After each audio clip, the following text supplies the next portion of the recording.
Halo semuanya, di video kali ini kelompok kami akan menjelaskan makna perayaan Katina. Perayaan Katina adalah salah satu perayaan penting dalam tradisi Buddhisme, khususnya dalam aliran Theravada. Perayaan ini biasanya berlangsung sekitar 1 bulan setelah hari Waisak atau Vesak, dan menandai akhir dari masa wasa yaitu musim hujan, di mana para biksu yang tinggal di biara untuk berdiam dan menjalani praktik spiritual secara lebih intensif. Selanjutnya akan dijelaskan oleh teman saya tentang makna dari perayaan Katina. Nah, makna dari perayaan Katina sendiri itu tuh memiliki aspek yang penting. Yang pertama itu pemberian sumbangan kepada biksu. Yang dimana Katina itu merupakan waktu umat Buddha untuk memberikan sebuah sumbangan berupa pakaian atau biasa kain Katina kepada para biksu yang telah menyelesaikan masa fasa mereka.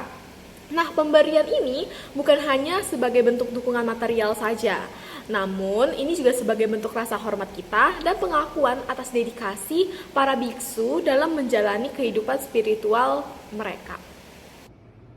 Yang kedua adalah penghormatan dan kebajikan. Dalam tradisi Buddhisme, pemberian kepada biku dianggap sebagai perbuatan yang dapat menambah berkah dan mengurangi karma buruk.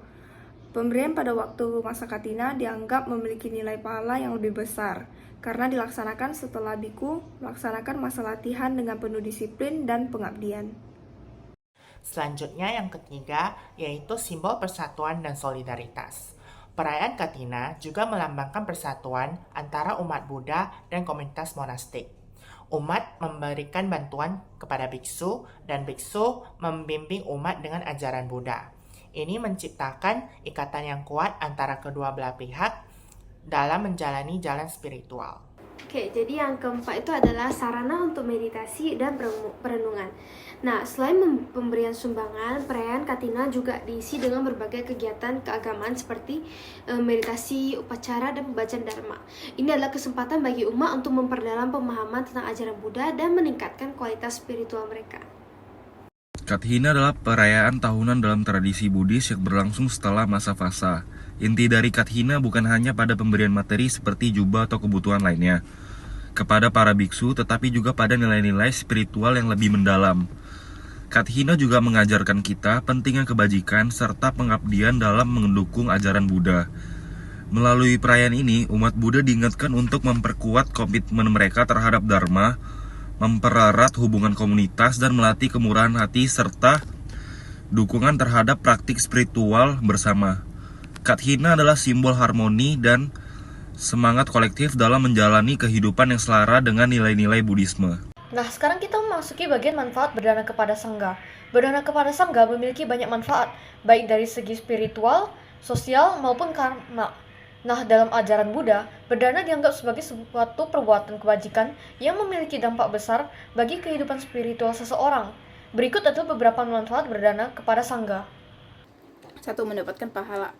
Contohnya karma baik, yaitu berdana kepada Sangha adalah salah satu bentuk perbuatan kebajikan yang dianggap sangat mulia dalam ajaran Buddha, yang diyakini akan membawa berkah, perlindungan, dan keberuntungan dalam hidup. Manfaat berdana yang kedua itu adalah mengurangi rasa ego dan keserakahan, yaitu dengan pembersihan batin. Berdana adalah cara untuk mengurangi keterikatan pada materi dan mengembangkan sifat kemurahan hati. Dengan memberi tanpa pamrih, seorang dermawan dapat membersihkan batinnya dari sifat serakah dan egois. Nah, selanjutnya penyucian diri dan pengendalian diri. Bersama juga berfungsi sebagai latihan untuk mengatasi keinginan duniawi dan kemelekatan pada materi. Memberikan sesuatu dengan niat tulus tanpa mengharap balasan, membantu seseorang untuk mengendalikan rasa ingin memiliki dan ketergantungan pada hal-hal duniawi. Melalui bersama seseorang belajar untuk lebih menghargai apa yang dimiliki dan berbagi dengan orang lain, meningkatkan rasa syukur dalam hidup. Oke, next, itu ada tata cara berdana kepada Sangha. Nah, jadi seperti yang dibahas oleh Bhikkhu Kendaro dalam buku Melangkah di Jalan Dhamma yang bersumber dari Kitab Suci Anguttara Nikaya bab 5 ayat ke-148, itu Buddha menjelaskan bahwa ada 5 hal bagaimana cara memberikan dana yang terbaik. Nah, 5 hal tersebut yaitu yang pertama itu adalah berdana dengan penuh keyakinan. Nah, jadi hal ini itu bisa dilakukan dengan cara memberikan atau menyerahkan dana kepada si penerima tanpa melalui perantara dan harus menggunakan tangan sendiri. Yang kedua adalah memberi dengan penuh hormat. Hal ini bisa dilakukan yaitu pada saat memberikan dana hendaknya diberikan dengan penuh perhatian, hati-hati, tidak terburu-buru, dan tidak ceroboh sehingga seperti membawa barang yang sudah tidak terpakai.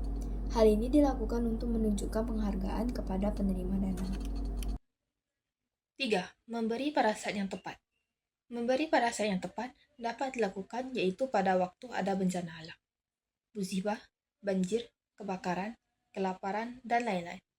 Kalau ingin berdana makanan kepada para biku, tentu sangat tepat adalah sebelum jam 12 siang. Karena para samanera atau biku setelah jam 12 siang sudah tidak makan lagi. Selain itu, barang yang akan diberikan juga hendaknya barang-barang yang cepat, yaitu barang yang benar dibutuhkan oleh sang penerima. Yang keempat, memberi dengan hati yang dermawan.